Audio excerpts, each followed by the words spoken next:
warahmatullahi wabarakatuh.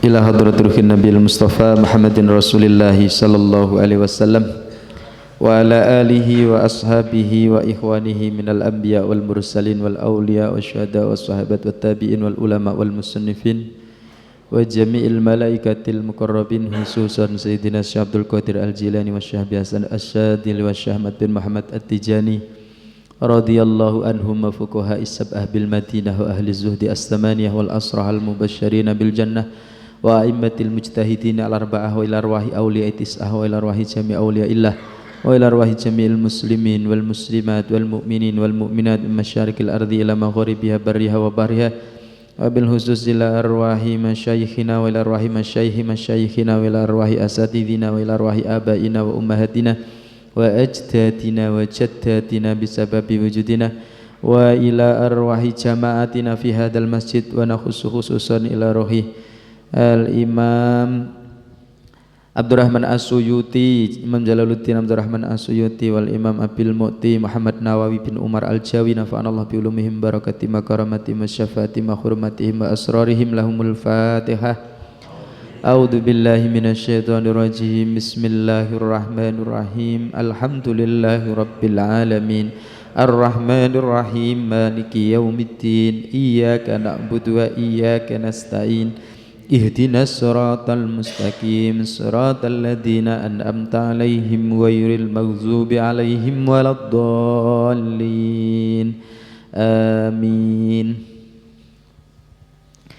Bismillahirrahmanirrahim. Alhamdulillahi rabbil alamin wal 'aqibatu lil muttaqin wassalatu wassalamu ala sayyidil anbiya wal mursalin Nabiyyina wa maulana Muhammadin wa ala alihi wa ashabihi ajma'in wattabi'in wattabi'ina lahum bi ihsanin ila yaumiddin. Amma ba'd. Jamaah yang dirahmati oleh Allah Subhanahu wa taala, alhamdulillah segala puji bagi Allah Subhanahu wa taala yang telah memberikan kita segala nikmat, termasuk kesempatan kula kali panjenengan masih bisa menikmati Ramadan sampai dengan hari ini.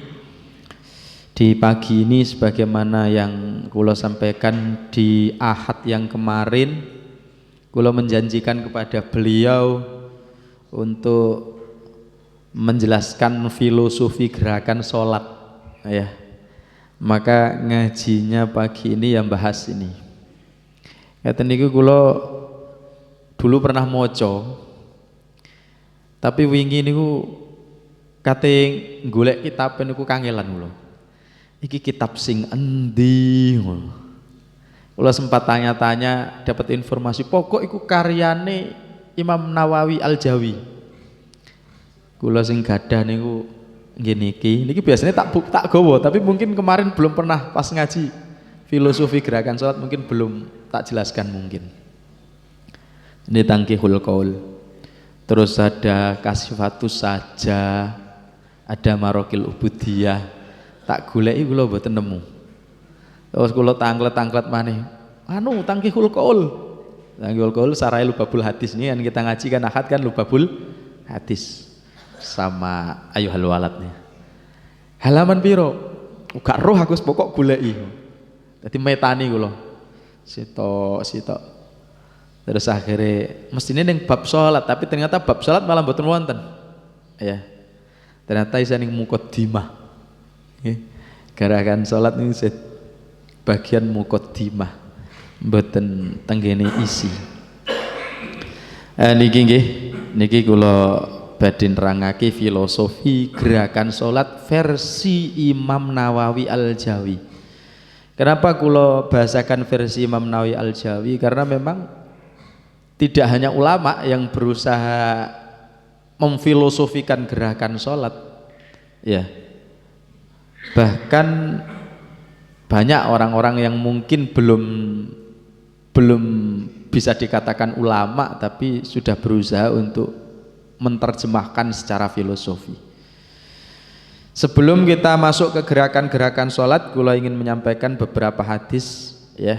Ini kula wacake dari sahabat namanya Abdullah ibnu Ghassan. Kata sahabat Abdullah bin Ghassan, qala dawuh sapa nabiyuna nabi kita Muhammad sallallahu alaihi wasallam. As-sholatu utawi sholat silatun iku dadi penghubung bainal abdi ing dalam antarane kawula wa rabbihi lan pangerane al abdu. Ini dawuh Kanjeng Nabi loh. Dawuh Kanjeng Nabi, salat itu adalah media untuk menghubung gitu ya, penghubung antara hamba dan Tuhan, antara hamba dan Allah Subhanahu wa taala. Itu media penghubungnya adalah nopo salat. Sampai ono istilah carane menghubungi Gusti Allah itu ya pakai nomor apa 44234 ya, karena 44 itu maksudnya 4 duhur 4 apa 4 oh 3 424 piye nu bahasane 44 oh 34244 ya. Niki kan kita niru bukan gawe-gawe dewe. Istilah yang menirukan ya. Ana kan iku siapa rajin salat siapa rajin selalu ingat salat itu. Lagune ngoten, lagu anak-anak kayak di apa 34244 ngono ya. Jadi cara menghubungi Gusti Allah melalui 34244 ya. 34 itu 3 berarti maghrib, 4 isya, 2 subuh, 4 duhur dan 4 asar. Karena bahasane Kanjeng Nabi ya, niku silatun bainal abdi wa rabbi. Salat itu adalah media penghubung antara seorang hamba dengan Tuhan. Ngaten. Nek akhirnya 3 lagu menghubungi Allah, cara menyambung dengan Allah itu dengan 3 4 2 4 4. Niku kan bahasa lagune kan pun dadi ngoten. Niku nggih. Diniku silah bainal abdi warbi. Ada satu hadis, cuma mohon maaf hadisnya lemah. Niku dibahasakan sholatul laili mi'rajun ya. Sholat di malam hari itu adalah kita sedang mi'raj kepada Allah. Media mi'rajnya kita melalui sholat. Kalau Kanjeng Nabi kan pernah mi'raj tenan. Nek kula kali panjenengan kan boten ngipi nek mi'raj ya. Nah niki mi'raj nek gak ngipi ya sholat niku. Cuma hadis itu lemah. Fiha iku ing dalam salat ijabatud du'ai utawi kabule doa. Setunggal. Wa qabulul a'mali lan ditompone pira-pira amal. Kalih wa barakatun lan keberkahan fir rizki ing dalam rizki. Wa rahatun lan ngepenakno fil abdani ing dalam awak. Wa sitrun lan dadi apa tutup atau penghalang bainahu ing dalam antarane al abdi wa bainan nari ing dalam antarane neraka. Wasiqalun lan dadi pemberati amal fil mizani ing dalam timbangan. Wa jawazun lan dadi perkara sing nuntun ala sirati ing atase siratal mustaqim. Wa miftahul jannati lan dadi kuncine swarga. Niki salat. Ini hanya sebagian yang disebutkan Nabi, karena masih banyak hadis yang menyebutkan tentang keutamaan sholat. Fiha ijabatu doa, kata Nabi, di dalam sholat itu ada doa-doa yang dikabulkan oleh Allah. Ya, sholat niku media kita untuk dikabulkannya doa. Makanya mohon maaf, sebenarnya doa itu tidak harus kita memohon. Amal-amal soleh yang kita lakukan itu sebenarnya juga menjadi media doa kita. Orang poso niku doanya mustajab, orang sholat doanya mustajab, maca Quran kayak maca Quran padha koyo ndonga, maca sholawat padha koyo ndonga. Sebenarnya tidak harus banyak memohon. Kita itu dengan banyak melakukan amal soleh itu sudah permohonan melalui sikap kita. Sholat itu ijabatud doa. Ya, dengan sholat niku harapan-harapan kita akan dikabulkan oleh Allah. Kalau bahasa Al-Quran wasta'inu bis-sabri was-sholah ya, wasta'inu bis-sabri was-sholah itu salah satunya. Wa qabulul a'mal Dengan sholat amal-amal kita diterima oleh Allah. Maka kemarin kalau pernah lihat ya Ramadan ini ada gambar dakwah itu nih. Iku gambar menawi jenengan pun lihat gambarin apa dereng. Kula kebetulan karena rajin sosmed ya. Bukan rajin maca Quran tapi delok sosmed. Niku nek gambar dakwah niku apik ya. Bagus menurut saya loh nggih. Jadi digambarno keran tulisi puasa. Keran itu ibarat puasa. Air pahala ya. Ember iku kita. Terus diwai bocor meninggalkan sholat. Dadi wong poso ning gak gelem sholat ya ora ono pahalane. Aja meneh kok sampai gak sholat nggih bohong niku lho. Wis gak ono ganjarane kan ngoten. Bohong ku dosane sak pira sih dibandingno karo ninggalno sholat? Ya adoh. Ya isih gede ninggalno sholat. Wong ninggalno sholat niku mohon maaf yang ninggalno sholat niku coro syariat tuh nggih, coro syariat kan pemerintahan kita ndak pakai syariat Islam. Niku hukumane dipenggal kok. Tiang gak sholat niku. Jadi dielingno kon sholat kon tobat. Nek gak gelem tobat, nggih pun hukumane wong gak sholat niku dipateni.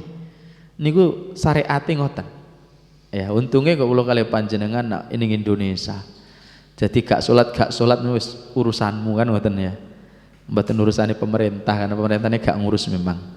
Kan ini qabulul amal. Jadi memang benar sholat itu amal itu akan diterima kalau kita mau sholat. Bahkan mohon maaf ada kan riwayat yang menerangkan nanti pertama kali yang dihisap oleh Allah itu kan sholat. Itu kan hadis itu. Pertama kali yang akan ditanyakan oleh Allah itu sholat oleh malaikat yang bertugas. Bape sholat mana ngaji-ngaji tentang kitab fikih. Bape sholat pertama niku. Sebelum sholat karena sholat itu butuh media suci. Maka dibahasakno toharoh, bab toharoh butuh air maka dibahasakan pertama kali bab biasanya nek ngaji fikih bab banyu, bab air enggak terus menggunakan air atau toharoh niku baru sholat, lagi yang lain-lain karena memang pertama kali yang ditanyakan adalah sholat. Dimana ketika nanti sholat kula kali panjenengan wis gak beres niku di hisab amal yang lain sudah nggak perlu diperiksa sholat wis gak beres. Niki lho. Niki menjadi qabulul amal. Kalau kula kali panjenengan pingin amal-amalnya diterima oleh Allah, maka perlu memperhatikan sholat. Maneh huwa barokatun fir rizki. Sholat itu nggarai rizkine barokah. Rizkine kula kali panjenengan barokah niku nek gelem nglakoni sholat apa meneh rajin. Ya. Tapi nek gak sholat senajan sugih mboten berkah. Senajan sugih mboten berkah, tapi ono wong gak gelem salat, sedekah niku wakeh. Wah, iku lak pandangan dohire jenengan. Ya. Pandangan dohire jenengan. Sampeyan ngerti niate opo? Ya. Pasti niku ada hal-hal yang ndak beres wong dawuh Kanjeng Nabi wis ngoten kok. Salat niku nggarai barokai rizki. Nek gak gelem salat rizkine gak barokah. Bahkan ngapunten ada satu kitab di Tambihul Ghafilin bab sholat, cuma kula dereng maca bab niku sing ngaji teng Abah Slamet, tapi kula nate maca berkali-kali, cuma kula yo tetep ae lalian.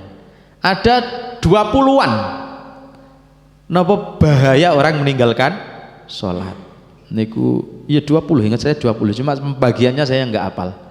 Ada yang nanti diberikan ketika dia masih hidup, ada yang nanti diberikan kepada dia ketika dia sudah menjelang wafat niku, pas wafatnya, ada yang nanti diberikan di alam kuburnya, ada yang nanti diberikan di akhirat. Jadi 20 niku dibagi-bagi. Cuma aku sing mboten hafal pembagiannya. Salah satunya ya ini, keberkahan rizki dan hidupnya dicabut oleh Allah. Uripe gak barokah, rizkine yo gak barokah. Niku tiyang meninggalkan sholat. Mboten niku mawon, terus sing kula masih inget niku tanda-tanda atau ciri-ciri dia adalah golongan orang soleh itu sudah dihapus sama Allah. Jadi nggak ada ciri-cirinya kalau dia orang soleh. Niku orang yang meninggalkan sholat. Terus nanti kalau mati dibuat dalam keadaan sangat haus dan sangat lapar. Niku juga ciri-cirinya orang yang meninggalkan sholat. Azabe niku tadi ya, ono sing diberikan di dunia, di saat mati, di saat di alam kubur sampai di akhirat. Dan masih banyak kula lupa. Intine akeh adabe niku. Medeni tiyang meninggalkan salat niku nek kula kali panjenengan ngerti nggih dawuh Kanjeng Nabi kaya napa. Niki barokah fi rezeki. Wa rahatun fil abdan, ngepenakno awak. Salat niku nek gelem kula kali panjenengan niku ngepenakno awak. Awake dadi sehat tuh tiyang gelem salat niku. Iku ana senam yang luar biasa ngono ya. Cara dilihat dari sisi medis. Kula pernah lihat ya ditulis kepala rumah sakit Ponorogo. Ternyata gerakan kita semacam ini, ngangkat tangan nih. Niku ono otot-otot apa ngoten lho jenengan. Niku ketika terangkat niku membuat oksigen yang jalan ke otak niku tambah lancar. Jadi beliau cuma kula mboten maca sempurna, ya maca sebenarnya tapi ya wis lali. Niku istilahnya apa, manfaat gerakan sholat dari sisi kesehatan itu saya pernah baca yang ditulis oleh seorang kepala rumah sakit di Ponorogo. Mungkin jenengan ngecek sampean kan di HP KB, engko mesti ketemu. Niku faedah-faedahnya gerakan sholat dalam kesehatan, sisi kesehatan niku wonten. Ya. Namanya mungkin kula kali panjenengan pernah dengar cerita hadis ya, atau mungkin pernah hadis ini pernah disampaikan oleh Gus Baha ya dalam salah satu video beliau yang singkat yang divideokan oleh orang-orang karena Gus Baha nggak pernah ngambil video ya. Jadi itu ada kan kisah sing Kanjeng Nabi pernah bilang kepada sahabat Bilal, "Arif nih ya Bilal ya. Ayo Bilal istirahat Bilal." Istirahat Kanjeng Nabi salat. Ada juga hadis yang menyebutkan qurrata aini fi salat. Yang paling menyenangkan hatiku itu kalau saya salat, itu kata Kanjeng Nabi. Qurrah ain itu perkara yang menyenangkan dohiran wa batinan, itu qurrah ain. Jadi penyejuk jiwa itu ya, penyejuk pandangan. Bahasa qurrah ain itu nyenengno dohir batin, yo nyenengno teng dunya, nyenengno teng akhirat. Beda dengan bahasa mahabbah atau bahasa hub ya, bahasa mahbub, orang yang kita cintai, sesuatu yang kita sukai.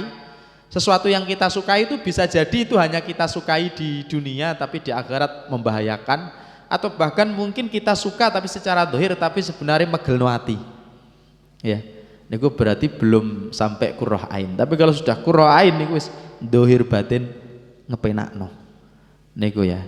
Dan itu sholat Kanjeng Nabi dawuh sholat qurratu aini fi sholat wa rahatun fil abdan. Ini nggih termasuk sholat niku ngepenakno awak. Wa sitrun bainahu wa bainan nar, dan menjadi penghalang antara hamba itu dengan api neraka. Niki nggih wonten kok nggih hadise sing nek teng alam kubur diparani kare malaikat kan dilindungi ini ya. Salah satunya yang melindungi juga salatnya kula kali panjenengan. Wasiqalun fil mizan, menjadi pemberat dalam timbangan amal baik, itu sudah pasti. Wajawazun ala sirat, dan menjadi penuntun di atas siratal mustaqim. Wa miftahul jannati, dan jadi kuncinya surga. Niku nggih, niku beberapa yang disebutkan Kanjeng Nabi daripada salat yang ada dalam salat. Summa qala Abdullah, nuli dawuh sapa sahabat Abdullah bin Ghassan. Kata sahabat Abdullah bin Ghassan menjelaskan ini ya hadis tadi, kata beliau, wassalatu utawi salat jami'atun niku ngumpulno li jami'i taati maring sekabehane taat. Yang namanya salat itu mengumpulkan semua ketaatan. Apa saja? Famin jumlatiha, monggo iku setengah saking jumlah taat al jihadu utawi jihad. Iki setunggal. Tiang salat niku koyok wong jihad, koyok wong perang. Fa innal musalliya, mongko sak temene wong sing salat yujahidu iku merangi sapa musalli aduwaini ing musuh loro, nafsahu rupane awak nafsune, nafsahu rupane nafsune musalli wasyaitana lan setan. Niku dawuh sahabat Abdullah bin Ghassan ya, murid Kanjeng Nabi niki sing dawuh salat niku ngumpulno kabeh taat dawuh beliau, termasuk diantaranya jihad. Salat iku ono jihate, karena selama salat kula kali panjenengan berusaha memerangi hawa nafsunya ya apa, kula kali panjenengan ketika salat nafsune niku mboten liar, bener-bener dikekang dijak iki lagi salat Ya. Mene sampai ono dawuh inna sholata tanha 'anil fahsya wal munkar. Minimal lo minimal niku salate minimal. Karena asline tiang salat niku asare niku ya ada di kehidupan nyata ini. Bekas salatnya niku ana ning gone kehidupan nyata niki. Simahum fi wujuhihim min asaris sujud gitu ya. Bekas dia rajin sholat itu ada dalam kehidupan nyata ini dia menjadi orang soleh. Menawi kula nate sampai ake dulu ada di zaman Kanjeng Nabi di Madinah niku kula maca tenggene tafsir Qurtubi. Diceritakake sahabat Abdullah bin Anas biyen niku sahabat Anas bin Malik ya. Biyen niku ana sahabat enom tapi senengane nyolongan padahal senengane jamaah karo Kanjeng Nabi. Niku diwadulno karo Kanjeng Nabi. Mungkin belum ada firman Allah tentang masalah wasariku wasariqatu faqtau aydiyahuma nakala minallah itu mungkin belum datang. Karena hukuman pencuri niku kalau mencurinya sesuai dengan aturan-aturan yang sudah ditentukan niku hukumannya adalah potong tangan.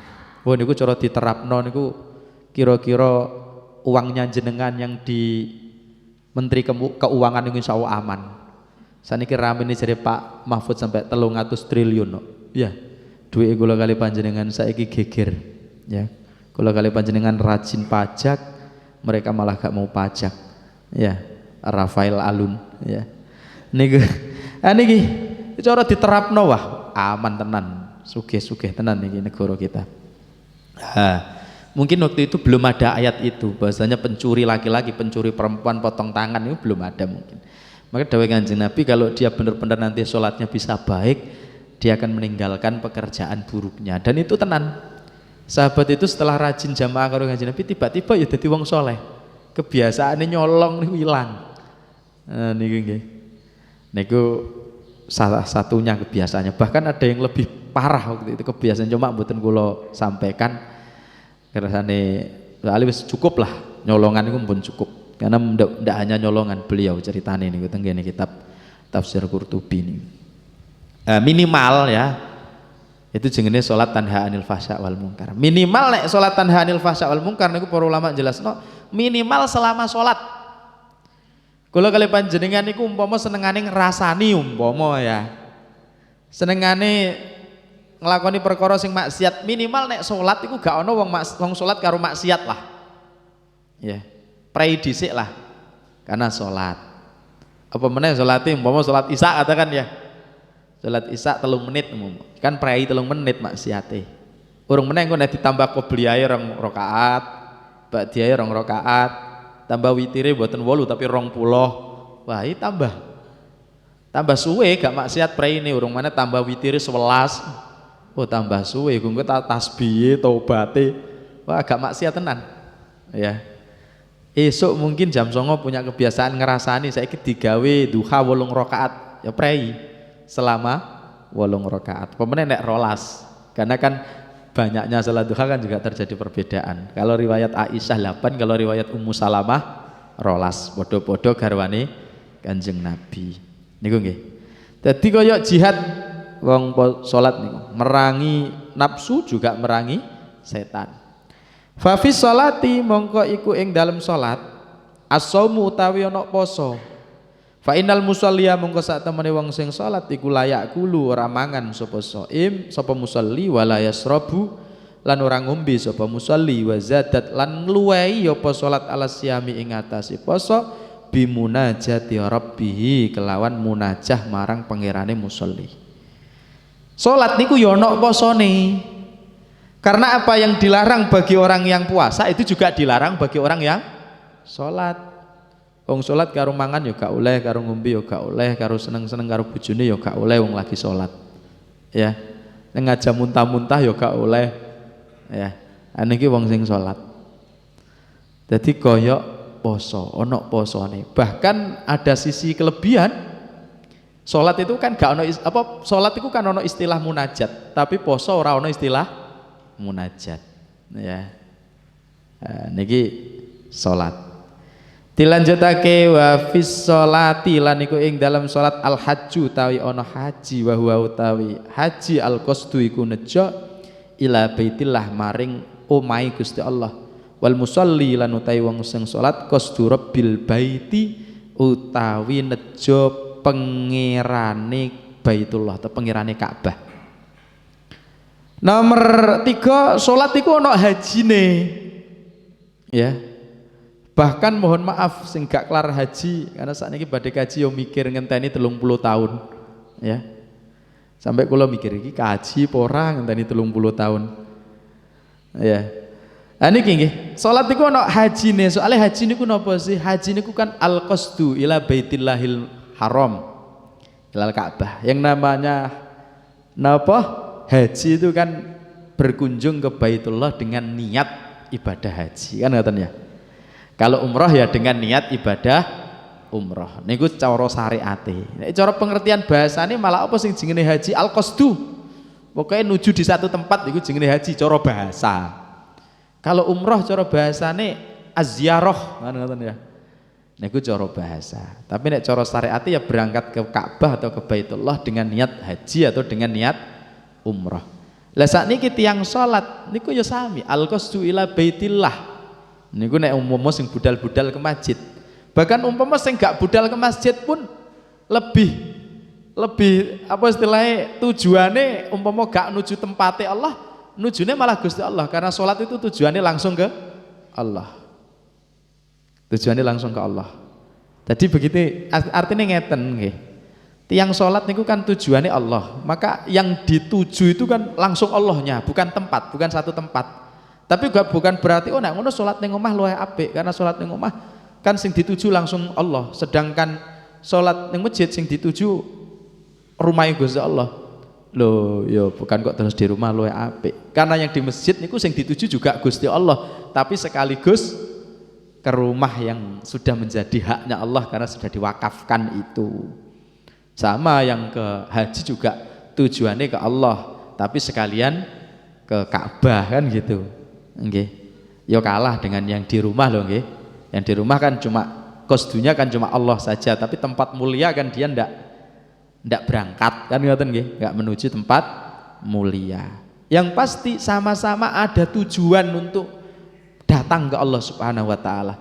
Mereka yang haji mendatangi tempat suci dan bertujuan kepada Allah, mereka yang sholat ke masjid juga mendatangi tempat suci yang tujuannya kepada Allah. Bahkan mereka yang sholat di rumah tujuannya juga kepada Allah, munajat langsung kepada Allah. Podo-podo munajate, ya, podo-podo munajate. Mangkane wong sholat iku ya ono sisi koyok ibadah hajine. Jadi koyok jihate ono, koyok posone ono, koyok hajine juga ono. Niku dawe sahabat Abdullah bin Ghassan. Terakhir niki hadisnya sekali lagi sebelum jelaskan af'alus salat, qala dawuh sapa nabiyuna Nabi Muhammad sallallahu alaihi wasallam, jami'ul muftaradati utawi kabeh pira-pira perkara sing diwajibno iftaradha iku majibno ha ing muftaradat Allah sapa Allah taala halim mahlur Allah fil ardi ing dalam bumi illa sholata kejaba salat. Dawuh Kanjeng Nabi, semua aturan yang kita kerjakan ya dalam syariat Islam ini semua diwajibkan oleh Allah, sing wajib-wajib maksudnya. Semua yang diwajibkan oleh Allah dalam syariat agama kita ini diturunkannya ke bumi. Melalui malaikat Jibril, Jibril menyampaikan ke Kanjeng Nabi. Ini aturan wajib semuanya. Masalah wajibnya haji, masalah wajibnya zakat, masalah wajibnya poso, masalah wajibnya berbakti dengan orang tua. Wes pokoknya segala kewajiban itu turunnya di bumi. Illa sholat, kecuali sholat. Fa innallaha mongko sak temene Allah iftaradha iku majibno apa sapa Allah ha ing salat fis samai ing dalem langit wa ana hale utawi ingsun niku baina yadai ing dalem ngersane Allah. Kecuali salat. Salat itu diwajibkan Allah di langit. Dan saya waktu itu pas di hadapan Allah Subhanahu wa taala langsung didhawuhi Gusti Allah salat. Tentang wajibnya salat, yaitu ketika peristiwa Mi'raj. Peristiwa Isra Mi'raj itu nggih prosesnya kan Isra terus Mi'raj ya. Kanjeng Nabi untuk perintah sholat langsung teko Gusti Allah dan itu perintahnya ada di langit. Kanjeng Nabi diperintah teng langit. Akhirnya medun ya, yang dalam satu kisah ketemu dengan Nabi Musa. Ya mohon maaf meskipun diperselisihkanlah masalah hadis ketemu Nabi Musa itu. Yang pasti sholat niku diwajibkan di langit, ya diwajibkan di langit. Niku sholat. Nah sekarang kita berusaha menjelaskan apa sih makna gerakan ya, gerakan-gerakan sholat niki. Niki versi Imam Nawawi Al-Jawi, karena niki kalau mohon maaf kalau kita cari hadisnya ya saya tidak pernah ketemu. Jadi kalau jenengan nanti mau percaya ya monggo silahkan, tidak percaya tidak apa-apa, karena ini memang pendapat ulama, ini bukan hadis ya. Kalaupun beliau ijtihad juga wallahu alam dalilnya apa yang digunakan ijtihad gitu ya. Karena pendapat kadang itu ada orang mengatakan kita itu kadang kamu itu ya mohon maaf. Kadang itu kita itu ada orang yang ngomong gini, sampean itu sebenarnya melok dalil apa melok dawe ulama. Kadang ngoten. Ya. Jadi kayak ulama dengan dalil itu bertabrakan. Padahal ulama berani berpendapat itu karena dalil, tinggal kita mau mampu mencerna seperti beliau atau enggak. Mbah, satu contoh lah gini. Tahlilan umpama atau maca Yasin atau khataman Quran ge wong mati gitu ya. Biasanya ono acara 1 tahunnya orang meninggal diwacana Quran khataman. Ngene iku oleh apa gak sih? Kan terus ada yang bilang, oh gak oleh, gak ada dalile. Ya. Saya kira kampungnya Pak Arifin niku ono acara nek Jumat ngaji. Gak ono dalile Pak niku Pak, bid'ah tutup. Jadi gitu kan? Gak ono dalile. Saya kira sing gawe acara one day one juz yo gak ono dalile. Ya, mana dalile nek dino harus entek sak juz yo. Harus dino sak juz. Mboten nonton dalile niku. Apa meneh adek terus sing siji khataman nang acarane Aba Usman Aba Tamrin niku khataman lewat WA setoran. Malah ora ono dalile niku. Ya. Jadi ada yang modelnya pokok gak ono dalil gak oleh. Macakno Quran wong mati gak oleh. Karena memang gak nemu dalil dia gitu. Tapi kenapa kok para ulama niku berani gitu ya, khususnya yang dari kalangan Anhandiyah berani mengatakan, "Oh, enggak apa-apa." Karena menemukan dalil gitu loh. Jadi itu namanya ijtihad. Jadi ijtihad itu mengolah dalil. Satu contoh gini. Tadi ya kita bahas macakno Quran wong mati lah. Kalau sodako atas nama orang mati itu jelas ada dalilnya, maka gak ono perbedaan. Terus kayak mendoakan orang mati itu jelas ada dalilnya. Wong Kanjeng Nabi lo ngajarno nek metu lewat kuburan kon maca Assalamualaikum ala diyarikumil mu'minina. Mosok disalami gak ono salam kan doakan mereka selamat kan ngoten nggih. Assalamualaikum. Mosok gak ono gunane.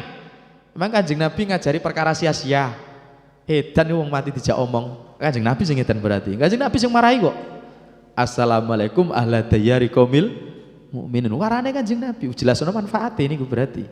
Niku ndongakno. Maka memang enggak ada perselisihan menurut saya, kecuali ya mungkin firqah yang sangat kecil sekali lah. Kelompok lokal mungkin, nek kelompok internasional artinya di semua negara ada, gak mungkin mendebat masalah ndongakno wong mati niku manfaat. Tapi iki maca Quran iki lho. Memang nek goleki dalile mboten wonten. Tapi niki harus dijawab oleh para ulama. Akhirnya digoleki maca Quran iku ternyata wonten hadise. Niki mboten maca Quran wong mati mboten. Maca Quran niku niki wonten teng ngene Tibian.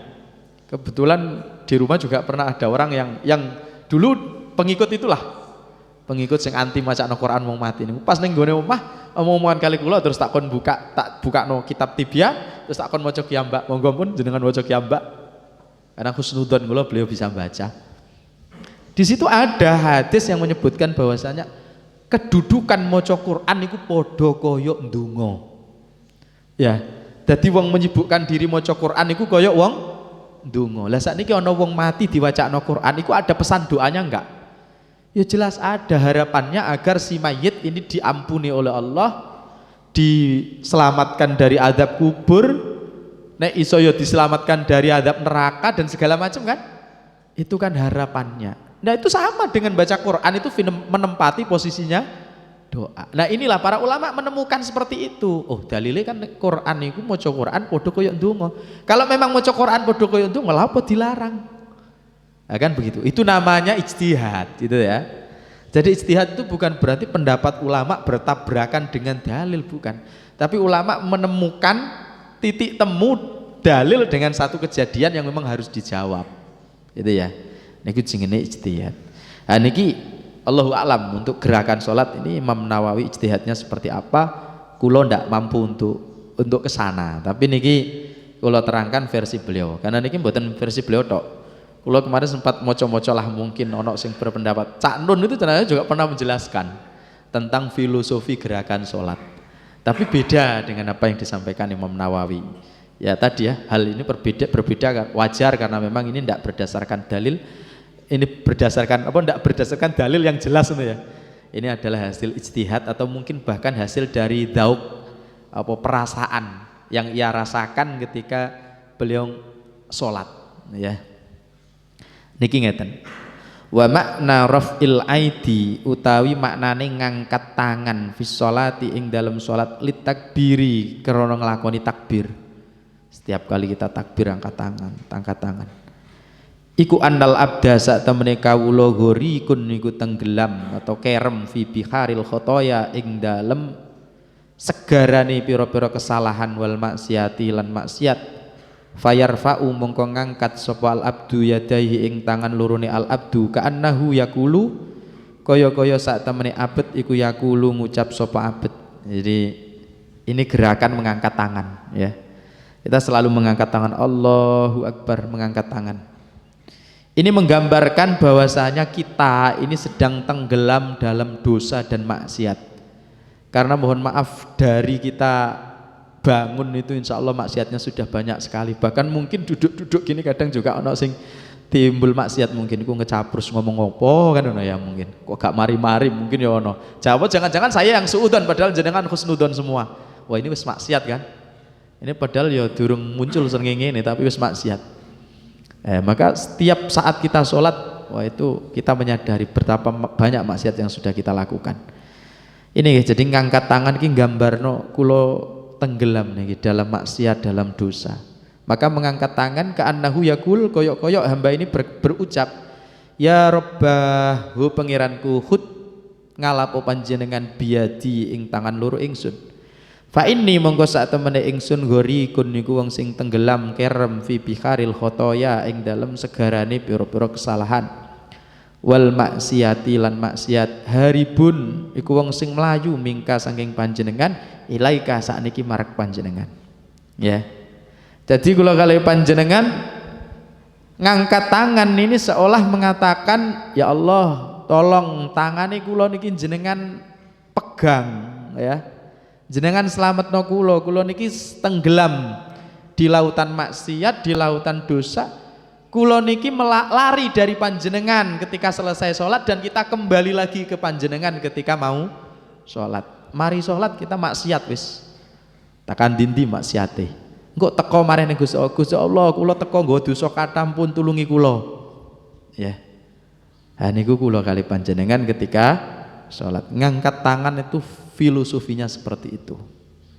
Jadi kalau kali panjenengan melayu ketika mari sholat melayu nglakoni maksiat, waduh kok hari Ahad nggih rodok sabar. Mek pisan no niki kula bijing pun mboten kula kan. Jadi rodok suwe didik mboten napa-napa niki nembe takbir soal ini ya. Terus tapi yang sibuk nggih mboten napa-napa nggih, keluar dulu mboten napa-napa. Wa maknal qiraah lan utawi maknane bacaan pun tak waca rada cepet didik. Atabun niku napa komunikasi bainal abdi ing dalam antarane kawula wa rabbihi lan pangerane al abdu. Semua bacaan yang kita baca mulai iftitah terus napa Fatihah, surat dan bacaan yang lain itu adalah komunikasi kita dengan Allah. Ya. Nah, di sini apa meneh Fatihahnya. Fatihah itu kan malah jelas ya. Ono hadisnya niku hadis qudsi niku dawuh Kanjeng Nabi nek kita maca alhamdulillahirabbil alamin hadisnya ndelalah gak nyebut bismillah. Hadis qudsi niku nek hambaku maca alhamdulillah Gusti Allah dawuh apa hamadani abdi. Wah aku dipuji rek karo hambaku. Ndelalah kok gak ono bismillah. Maka itulah yang dibuat salah satu dalil yang dibuat pegangan kenapa ada orang sholat tidak mau baca bismillah tapi langsung alhamdulillah. Karena di hadis qudsi itu alhamdulillah memang. Tapi bukan berarti yang bismillah tidak ada dalilnya, ada juga ya. Niku. Jadi terus nanti ketika Ar-Rahmanir Rahim Gusti Allah dawuh maneh bahasane napa? Majadani atau apa niku ya. Wah, aku dipuji-puji karena kan masih muji-muji nggih. Terus ketika maliki yaumiddin, oh ya hambaku ngakoni nek aku iku berarti pangeran, dekne iku hambaku. Terus iya kana budu iya kana stain Gusti Allah jawab, oh ya ini adalah keadilan kita. Sampean punya kewajiban menyembah aku punya kewajiban menolong kamu. Kan iya kana budu iya ka nastain. Iya sampean punya kewajiban menyembah aku, sekarang saya punya kewajiban menolong kamu. Kamu minta apa? Ihdinas siratal mustaqim, itu permintaan kita. Ihdinas siratal mustaqim siratal ladzina an'amta 'alaihim ghairil maghdubi 'alaihim waladdallin. Oh ya, silakan minta lagi, minta apa? Niku. Mulai kita terus ndonga macam-macam. Ono Rabbi firli warhamni wajburni, ono ndonga akhir salat tahiyat ya muqallibal qulub, ya jaluk selamat dari fitnah kubur, fitnah dajjal, macam-macam. Itu karena memang Gusti Allah, ya wis sampean jaluk apa? Wis mari dinas siratal mustaqim siratal ladzina an'amta 'alaihim ghairil maghdubi alaihim waladdallin. Jaluk apa maneh kan ngono ya. Niku tengene hadis qudsi kan ngoten. Ya. Niku. Niki ada komunikasi. Ya, cuma makna berdiri apa? Ini Imam Nawawi enggak menyebutkan makna berdiri itu apa. Saya melihat di beberapa tulisan ya. Cuma mohon maaf saya tidak tahu apakah beliau seorang ulama atau enggak.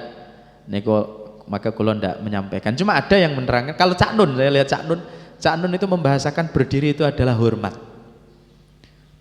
Kita berdiri itu hormat kepada Allah Subhanahu wa taala. Karena berdiri niku juga salah satu sikap hormat. Coba jenengan mau acara-acara resmi terus mohon peserta berdiri, kita nyanyikan lagu Indonesia Raya, ya kan? Itu bentuk penghormatan. Jadi penghormat dengan berdiri, ya. Meskipun ya mohon maaf, ada yang menganggap berdiri karena lagu Indonesia Raya, karena bendera merah putih, ku murtad, ya ada, jadi haram ya, ya ono ya. Tapi gak perlu direken lah menurut kula. Niku nggih, niku ada juga yang menggambarkan berdiri terus ruku, sujud, duduk itu adalah gambaran ibadahnya makhluk. Ada yang berdiri ibadahnya makhluk itu seperti pohon-pohon yang tinggi, itu berdiri. Terus kok ada yang ruku itu ibadahnya hewan-hewan yang berkaki 4 itu kayak kambing, onta, sapi, ya itu. Terus nanti ada duduk itu ibadahnya tumbuhan-tumbuhan, rumput-rumputan itu yang ndek-ndek niku nggih sing pendek-pendek. Terus nanti ada sujud itu ibadahnya hamba-hamba yang apa makhluk-makhluk yang melata kayak sejenis semut, serangga, ya. Itu melata hewan-hewan, cacing, ular itu hewan-hewan yang melata. Nah, manusia karena makhluk yang sempurna maka dituntut untuk beribadah dengan semua cara yang dilakukan oleh makhluknya Allah. Ada yang menggambarkan kayak begitu. Terus niki wa makna ruku', karena beliau tidak menjelaskan berdiri itu apa maknanya Imam Nawawi. Wa makna ruku' ka'annal musolli kaya-kaya sak temene wong sing salat iku yaqulu dawuh sapa wong sing salat ana abduka, utawi ingsun iku hambane panjenengan, waqat madattu lan teman-teman ndawakno sapa ingsun yadi ing tangan ingsun ilaika maring panjenengan. Ruku kita sambil apa mengangkat tangan mau ruku ya, karena itu sunah angkat tangan. Ini menggambarkan Gusti kula bener-bener niki njaluk tulung teng panjenengan, kula sampun mengacungkan tangan, kula minta ditolong ya. Niku ruku. Wa makna raf'i lan utawi maknane tangi minar ruku' saking ruku' ma'aqauli rabbana lakal hamdu talabul itqi minad dzunub iku njaluk dibebasno saking dosa fa Allah taala yaqul kaya-kaya Allah taala wis dawuh aznabta apa sampean wis dosa fa yaqulu nuli ngucap al abdu sapa kawula ana utawi ingsun abduka iku kawula panjenengan sing dosa wa yaqulullah qad taktuka minadunub kot taktuka minadunub, teman-teman wis merdekakno sapa ingsun ing sira minadunub saking dosa. Jadi ketika kita rukuk niku filosofinya ya Allah kula niki benar-benar minta tolong niki teng panjenengan karena kula niki wau nggih tenggelam di segorone dosa, kula pun ngatongno tangan bener-bener nyuwun tulung panjenengan. Di dalam rukuk kita baca subhana rabbiyal azimi wa bihamdi.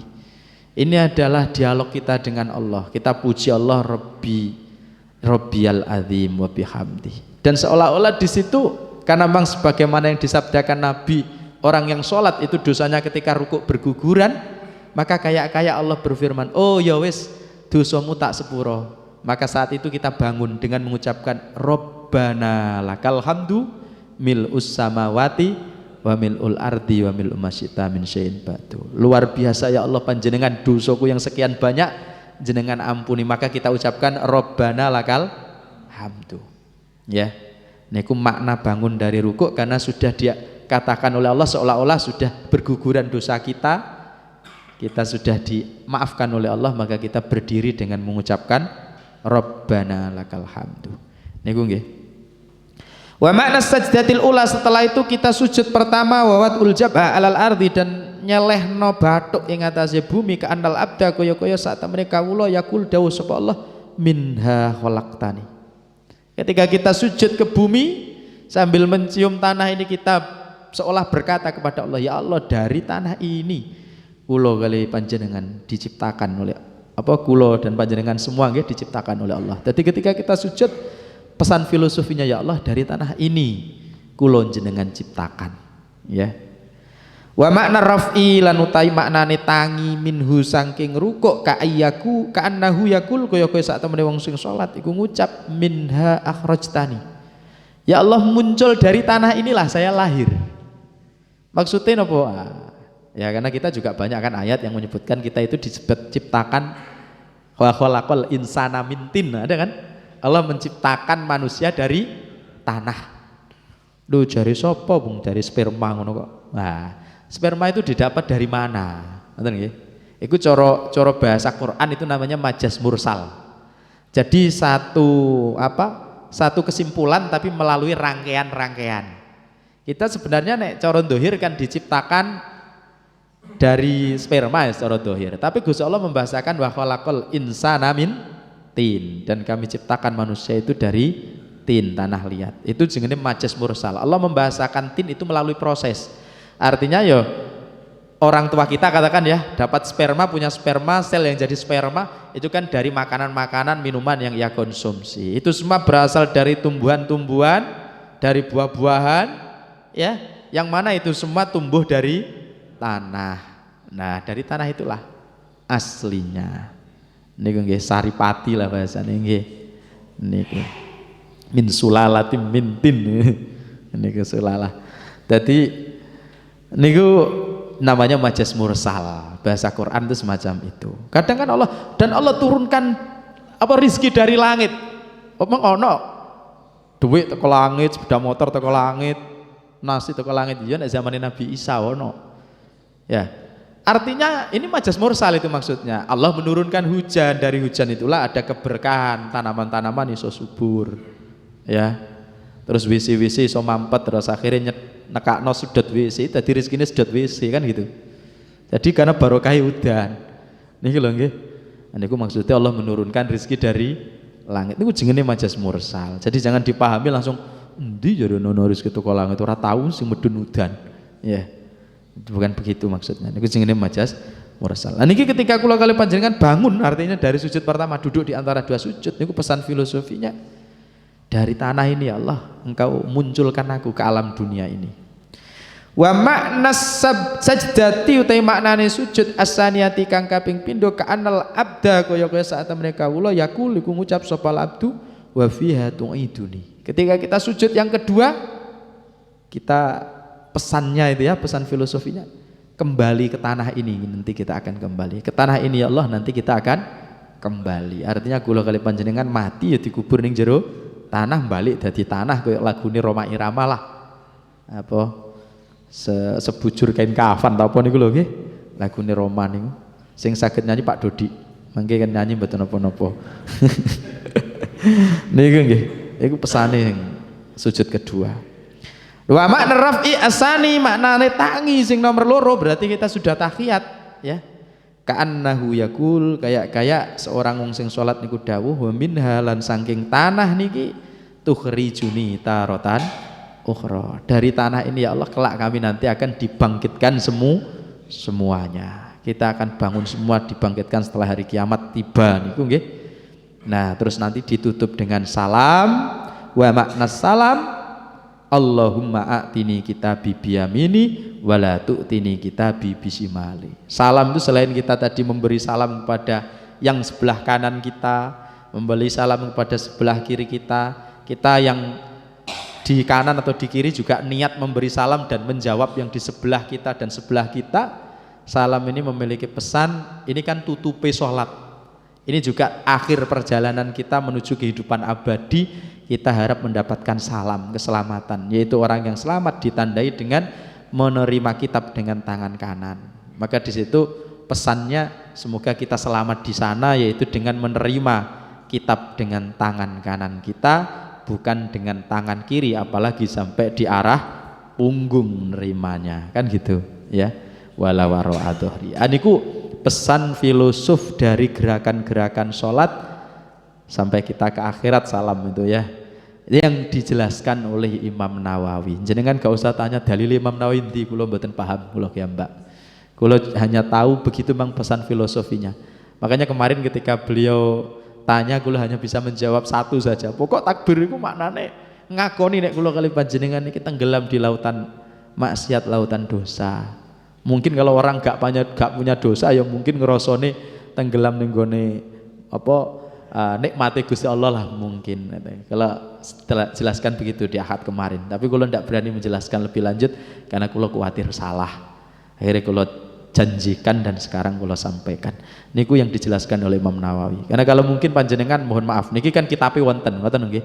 Pendapatnya orang ulama jelas. Mana jenengan kok ngaji ning Google paling yo nemu, tapi yo jenenge Google siapapun iso nulis. Bahkan jenengan nulis sampai upload kok juga jadi referensi kok, ya. Didelok wong lah. Niku nggih kira-kira yang sakit kula aturake menawi wonten sing ditangklet monggo. Menawi sakit kula jawab, wah Pak Dodi niki sing gak trimo. Nggih. Oh nggih monggo Pak Dodi dulu nggih monggo. Waalaikumsalam warahmatullahi wabarakatuh. Ustaz, saya sering ya ngasih salam ke orangnya. Terus apa benar salam itu mengganggu zikir mereka ya? Ngaten. Sering saya nggak mau. Nggih. Mesti tertentu. Nggih. Niku mawon Pak Dodi. Iya itu aja Pak. Nggih. Jadi gini sebenarnya. Kalau kita bicara salam, apakah salam niku juga ada dalilnya, salam setelah sholat?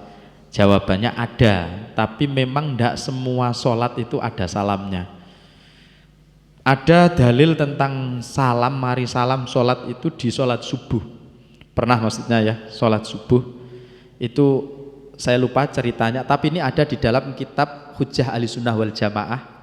Diceritakan sahabat sinten ngoten waktu niku ketika Kanjeng Nabi mari sholat, terus ada sahabat-sahabat yang mensalami Kanjeng Nabi dan beliau bilang, saya langsung mendekat dan saya salam kepada Kanjeng Nabi dan saya cium, saya merasakan tangannya Kanjeng Nabi sangat sejuk sekali, ya, halus, sejuk dan wangi atau gimana niku hadisnya.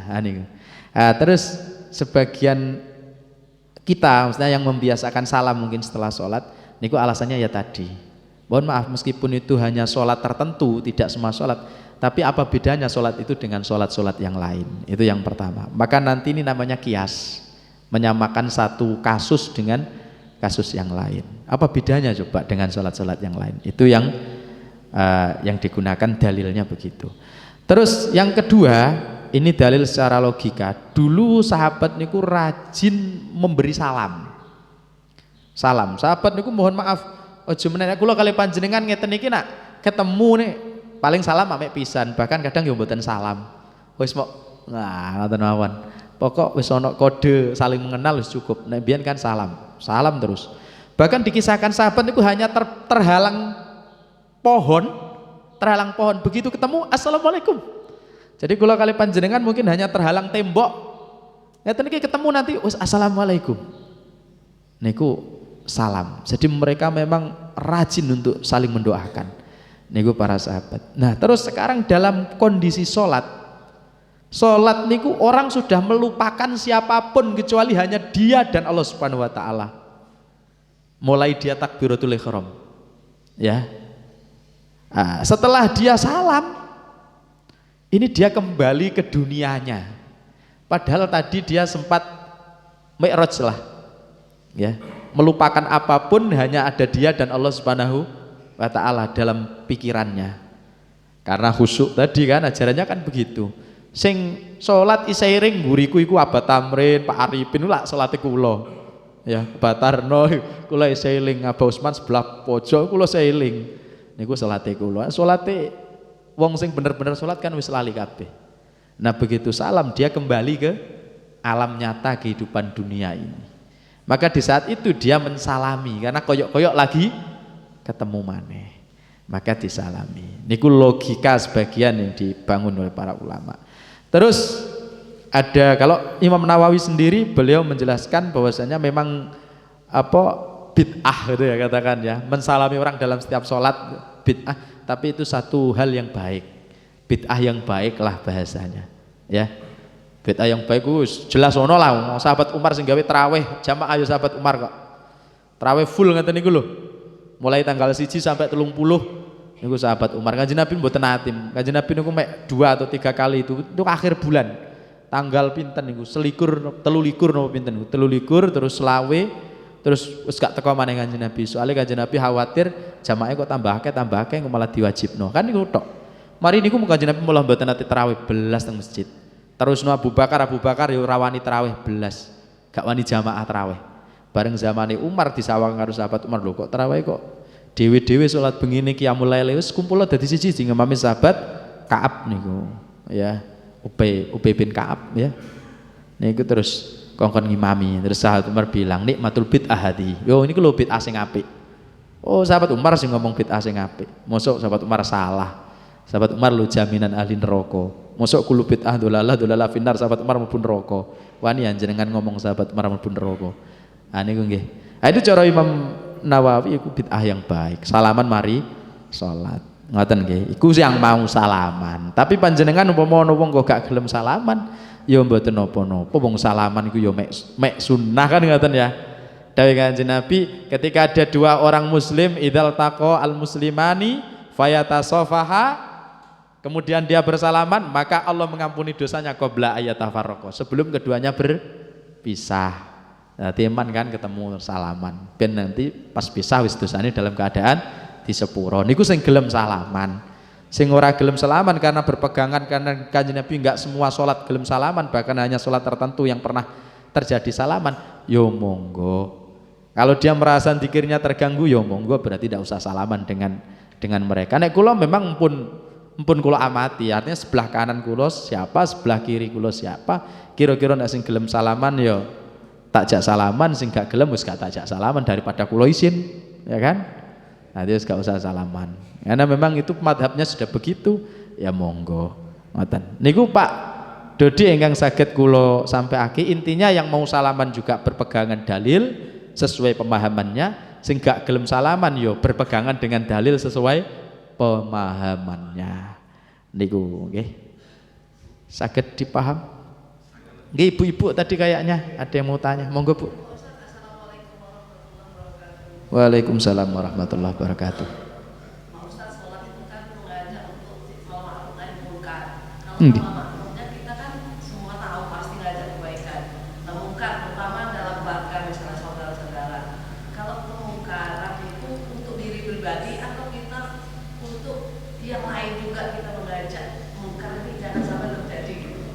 Oh ngoten nggih. Jadi bahasa mungkar niku nggih. Nah, ya kan kalau ma'ruf nahi munkar kan dua ya Ustaz. Kalau ma'ruf kan jelas pasti ngajak kebaikan kayak kita gini kan ma'ruf terus Ustaz.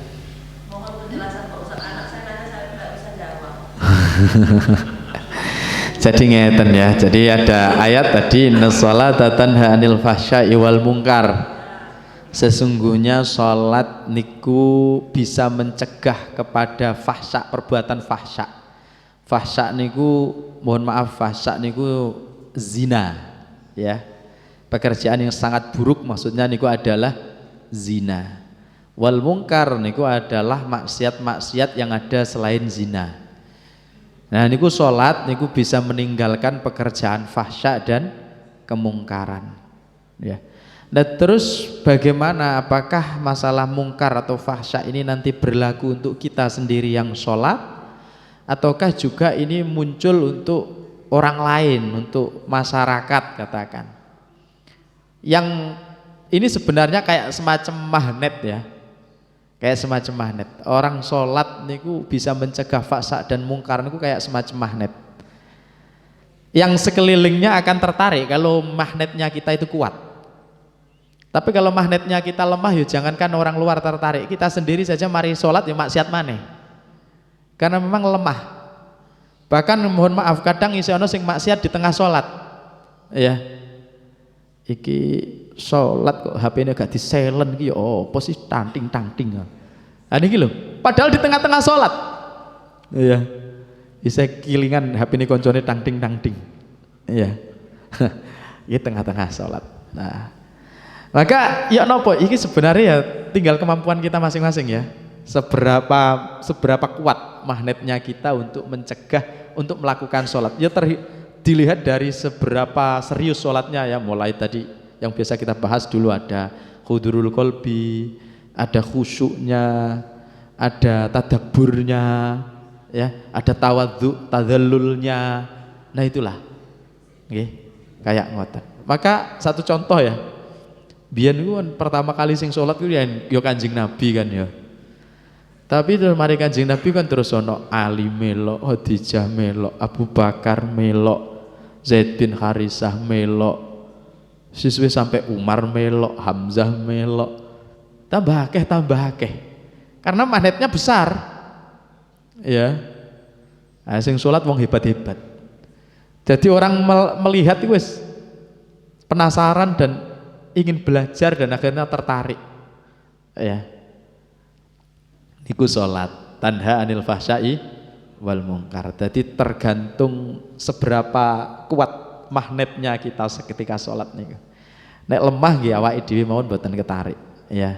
Karena salat nggih mboten khusyuk blas, mari salat bahkan ning jero salat kadang isih maksiat. Kalaupun nanti muncul gitu ya, muncul dalam praktek kita sebagai bentuk napa tanha anil fahsya' wal munkar, kita bisa mengajak orang lain. Karena ini juga kesolehan gitu ya. Soleh dalam kehidupan nyata ini juga buah daripada khusyuknya kita sholat itu menjadi orang soleh. Dan menjadi orang soleh itu yo awake dhewe sing dipentingno, tapi nanti juga gelem ngajak wong liya, gelem amar ma'ruf nahi mungkar. Amar ma'ruf nahi mungkar itu termasuk pekerjaan baik kan ngoten, pekerjaan soleh. Aten Bu ingkang saged kula jawab. Jadi terkhusus memang ya untuk awake dhewe. Magnet itu kan narik paling deket kan ngoten nggih. Narike dirinya sendiri dan nanti akan sekitar-sekitarnya semakin jauh sing ketarik, tinggal seberapa kuat dia menarik. Ngoten nggih. Nika ingkang saged kula jawab. Tapi terkhusus ya memang awake dhewe itu pertama. Nek awake dhewe mawon kula kali panjenengan pun mboten ngefek salate, ya aja meneh kok keluarganya gitu ya. Anake umpama ya. Atau mungkin siapa ya kok mboten ketarik apa meneh tanggane ya. Ngoten nggih. Niku ingkang saged kula jawab. Cekap? Oh nggih, monggo. Waalaikumsalam warahmatullahi wabarakatuh.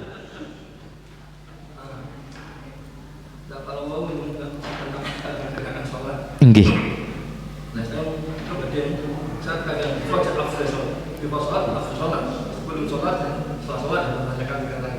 Nggih.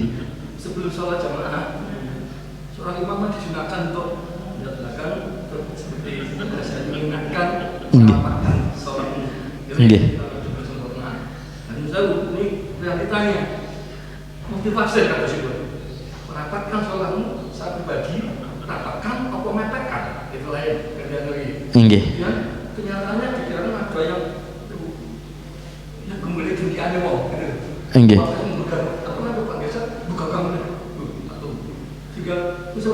Seperti apa sih posisi yang sempurna dalam individunya? Nggih. Belum jamaah.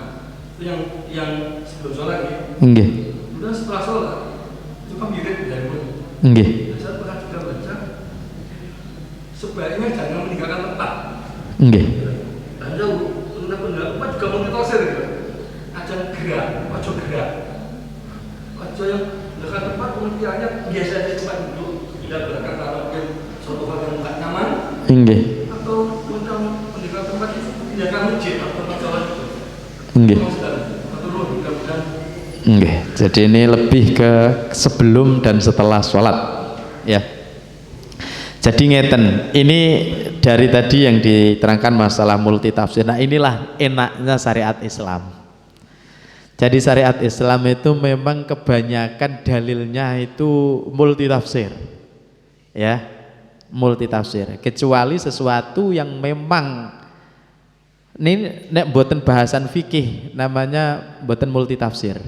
Ya, fikih itu kalau fikih bahasan fikih itu mesti multi tafsir. Makanya fikih itu apa sih? Fikih itu adalah usaha ijtihad ulama dalam memahami satu dalil yang sifatnya masih doni kan itu. Karena masih multi tafsir, doni itu masih multi tafsir. Tapi kalau sesuatu itu sudah menjadi baku, contoh kayak sholat 5 waktu wajib, puasa Ramadan wajib, nggak ada yang terjadi perbedaan. Ya, semua sepakat puasa Ramadan wajib, sholat 5 waktu wajib. Meskipun Ramadan beda menentukan awal Ramadan, karena sudah masuk dalil yang doni kan ya. Dan sekarang kita bahas masalah orang sholat. Jadi memang ini sunnahnya, ini bukan wajib ya. Sunnahnya seorang imam itu sebelum sholat dia melihat ke belakang, memperhatikan shaf. Khususnya yang bisa ia perhatikan adalah yang paling depan. Ketika belum sesuai maka disuruh menyampaikan sebagaimana yang disampaikan Nabi sawu sufufakum. Ya. Kalau sudah selesai, sudah rapat sendiri, tidak perlu disampaikan. Karena memang tujuan menyampaikan adalah mengingatkan. Dan kalau sudah rapi, sudah benar, apanya yang mau diingatkan sudah benar. Niku nggih. Maka langsung dilihat saja cukup, nanti bisa takbir. Tapi umpama ada imam kok nggak memperhatikan itu, ya sah-sah saja. Nah sekarang bahasa sawu itu seperti apa? Ketika Nabi pernah mengingatkan agar sahabat niku merapatkan barisan, beliau bilang bahwasanya beliau melihat ada setan yang seperti anaknya kambing berada di tengah-tengah orang yang softnya kosong itu. Nah, di sini memang ketika Nabi mengatakan agar sahabat itu merapikan barisan, ada satu sahabat. Dalam hadis itu bahasanya rojulun. Ada seorang rojul dari sahabat yang beliau langsung menempelkan kakinya terhadap sahabat yang lain. Itu pemahaman sahabat itu. Rojul hanya satu loh, sisanya tidak ada yang memahami seperti itu. Maka sebenarnya bagaimana ini memang tadi dari sejak sahabat sudah multi tafsir masalah merapatkan barisan itu. Ada yang memahami itu berarti nanti sikil nempel sikil, ada yang boten. Yang memahaminya cukup intinya rapat, kalaupun yang nempel yang semestinya diperhatikan nempel adalah pundaknya bukan kakinya. Dan ini pemahaman jumhur. Mayoritas malah yang harusnya nempel niku pundak. Jadi pundak nempel pundak, dudu sikil nempel sikil. Yang penting dia rapat, intinya rapat niku tidak harus nempel ya. Rapat tidak harus nempel, rapat berarti gak ono soft sing kosong. Rapat nek iso pundak nempel pundak dan nanti tungkak diukur dengan tungkak. Ya, tungkak semua. Jadi standarnya niku tungkake podo. Masalah kok sikile sing siji luwih dawa, sing siji luwih pendek, mboten napa-napa kan bagian depane. Tapi tungkae padha. Niku soft, nggih. Jadi kalau ada yang memahami nemplekno sikil ya monggo, memang dulu sahabat ada satu sahabat yang memahami begitu. Tapi jumhur memahami tidak harus nemplek sikile, tapi yang paling lebih penting untuk nemplek kalau mau malah pundake sing nempel. Ngono kadang-kadang kula kali panjenengan yo sing nglakoni dosa pas katinoto soft iki sapa rek nempel-nempel koyo awak iki gak kenek lah ditempel koncone ditempel tonggone karena beda level ya. Itu kan wis lagi kate salate wis maksiat kok ya. Mestine wis mboten ngoten-ngotenan wis iki wis padha wis ngarepe Gusti Allah. Inna akramakum indallahi atqakum ngoten ya. Niku ngoten Pak. Ya, tadi pemahamannya seperti itu. Bahkan mohon maaf ini kalau saja diterapkan kita lebih memahami apa yang dipahami oleh jumhur, yaitu yang ditempelkan niku pundak, maka insya Allah soft niku malah lebih rapat. Karena terkadang itu ada yang model tadi memahami dengan sikile nempel kancane malah mbewenggange wambo niku. Wah, setane malah berosotan niku. Ya, apa meneh kan setane dilihat ke Kanjeng Nabi kaya anake wedhus. Niku mboten anake wedhus, sak wedhuse niku iso mlebu niku. Karena terlalu lebar. Tapi coba nek umpama yang diperhatikan adalah pundak, gak kira sikile iso sedawa iku. Karena pundak gak iso didawakno. Nek sikil kan saged didawakno, koncone rodok ngadut titik, tambah dawa mlebu kabeh niku. Ya, lewat ngisor wis ngisore sikil malah selangkangan malah ya. Lebih pintar dari bola kok setane kok ya. Niku nggih, niku yang pertama. Terus yang kedua tadi masalah gerak setelah sholat nggih. Jadi salam ya. Jadi memang kula sendiri dulu kula niku memahami bahwasanya kita memang dianjurkan untuk berzikir ya setelah sholat. Kalau mungkin kita nggak mau pakai bahasa wirid ya berzikir lah. Meskipun itu sebenarnya maksudnya sama. Karena kata wirid niku dari kata Arab waroda terus sama wong Jawa dadi ini wiridan. Padahal asline waroda. Manane tumeka, ajaran sing teko Kanjeng Nabi kan wonten baca-baca. Meskipun tidak semuanya seperti itu. Karena susunane biasanya yang beda. Niki. Terus kita tidak bergerak itu bagaimana? Saya sendiri dulu memahami makna tidak bergerak itu artinya posisi kita tetap. Itu pemahaman saya dulu begitu. Posisi kita tetap. Jadi umpama tahiyat akhir ya posisi tetap tahiyat akhir. Tapi ketika kula ngaji kepada salah satu putranya Mbah Maimun namanya Mbah Najih. Beliau masih bisa dilihat karena beliau masih hidup. Saya cari di internet paling ya saya ketemu Mbah Najih Maimun itu beliau memahami diam di tempat sholat tidak harus posisi kakinya tetap di situ ndak. Yang penting tidak pindah. Itu beliau bilang begitu. Ya. Nah, niki yang kula pahami. Jadi intinya tidak pindah dari tempatnya untuk kita berzikir ya kan ada ya amalan-amalan tertentu yang nanti kalau dibaca sebelum pindah maka akan dapat ini ada kan sebagian amalan dalam hadis yang disebutkan seperti itu. Jadi saurunge pindah maca ayat kursi gitu kan. Laisa bainahu wa bainal jannah illal maut, tidak terpisahkan antara dia dan surga kecuali mati. Aku maksudnya ya tadi kula dulu memahami gak pindah itu maksud gak gerak itu maksudnya ya hanya sesuai posisi, tapi ketika saya ngaji ke Mbak Najih bilang waktu itu nerangno itu maksudnya intinya gak pindah tempat. Umpama posisi ini berubah pun mboten napa-napa, yang penting masih ada di situ. Ngoten. Nah terus mungkin ono sing memahami gak pindah dari tempatnya. Terus dipahami gak pindah dari masjid, maksudnya karena tempatnya sholat itu ada di masjid, ya monggo. Nah dari situlah enaknya tadi dalil yang masih sifatnya umum ini, jadi umat niku bisa menerjemahkan sesuai dengan nalar berpikirnya dan nanti jangan menyalahkan orang lain karena kita sama-sama berusaha memahami dalil itu. Ngoten ingkang saged kula jawab Pak ya. Cuma yang paling aman bagaimana? Yang paling aman ya tetap coba tenan, itu paling aman jelas. Ya. Kalaupun mau pindah tadi gerak, ojo pindah dari tempat duduknya, meskipun gerak ganti posisi yang tadi tahiyat tawaruk jadi murabbak ya, jadi silo. Mboten napa-napa. Nek pindah kan mungkin tetap diperselisihkan. Kan wis pindah mundur berarti gak entuk ah. Terus jadi perbedaan. Paling aman ya memang tetap ada di tempatnya, paling aman. Tapi kalau ada yang memahami itu tidak pindah maksudnya tidak keluar masjid, ya monggo ya. Kita nggak bisa memaksa harus seperti ini pemahamannya. Karena yang tadi ya sering kula sampaikan, dalil itu mesti bener, hadis Quran mesti bener, tapi nek wis masuk ke pemahaman kula kali panjenengan ojo meksa.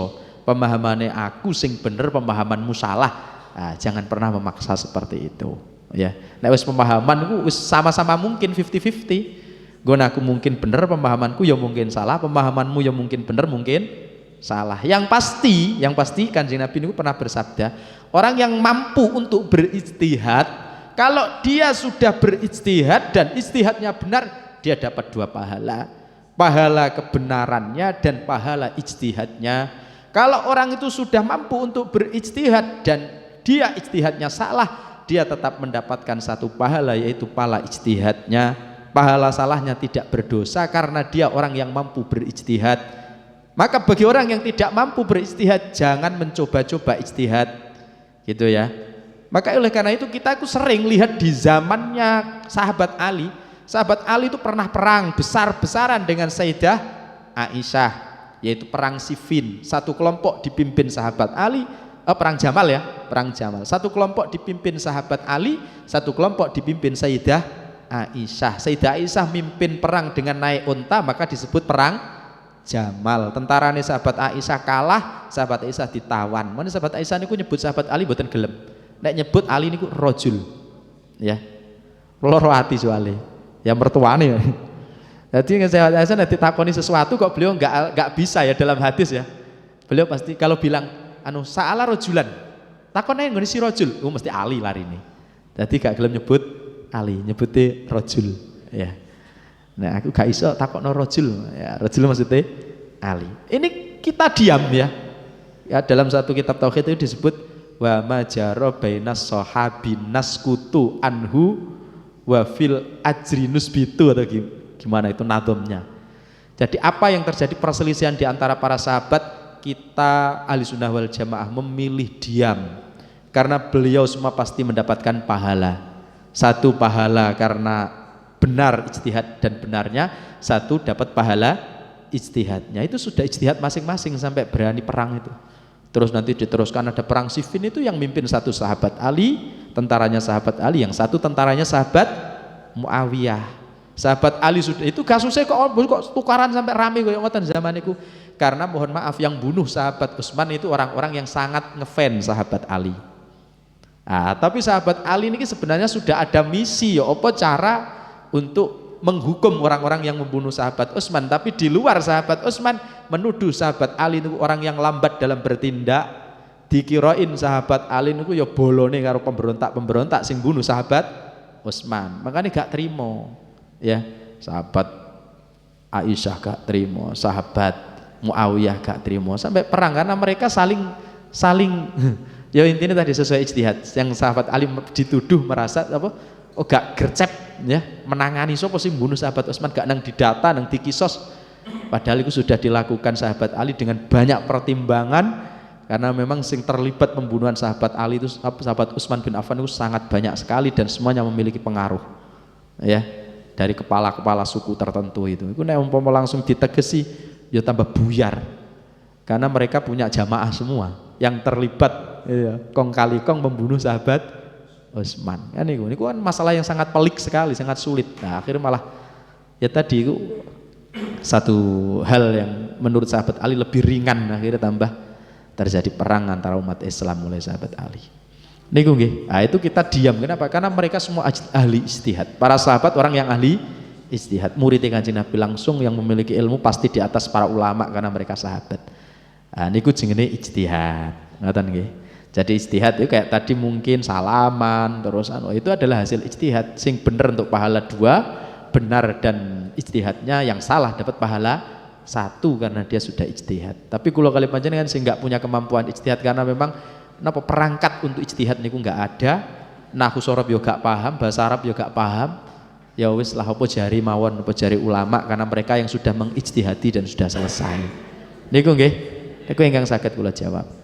Wonten malih napa cukup? Cukup nggih, dicukupkan niku pun jam 7 soalé. Ngaten mawon ngapunten nggih dereng jam 7, ngoten mawon. Niki ingkang saged kula aturake ngapunten niki sampun Ramadan nggih. Monggo sareng-sareng kita tutup dengan doa yang biasa kita baca. Bismillahirrahmanirrahim. Rabbana anfa'na bima 'allamtana rabbi 'allimna alladzi yanfa'una rabbi faqihna wa faqih ahlana wa qarabatin lana fitinina Rabbana anfa'na bima 'allamtana rabbi 'allimna alladzi yanfa'una rabbi faqihna wa faqih ahlana wa qarabatin lana fitinina Rabbana anfa'na bima 'allamtana rabbi 'allimna alladzi yanfa'una rabbi faqihna wa faqih ahlana wa qarabatin lana fitinina. Sareng-sareng kita tutup dengan doa kafaratul majlis. Subhanakallahumma wa bihamdika asyhadu an la ilaha illa anta astaghfiruka wa atubu ilaik. Hadza minni wa lakum minkum. Assalamualaikum warahmatullahi wabarakatuh.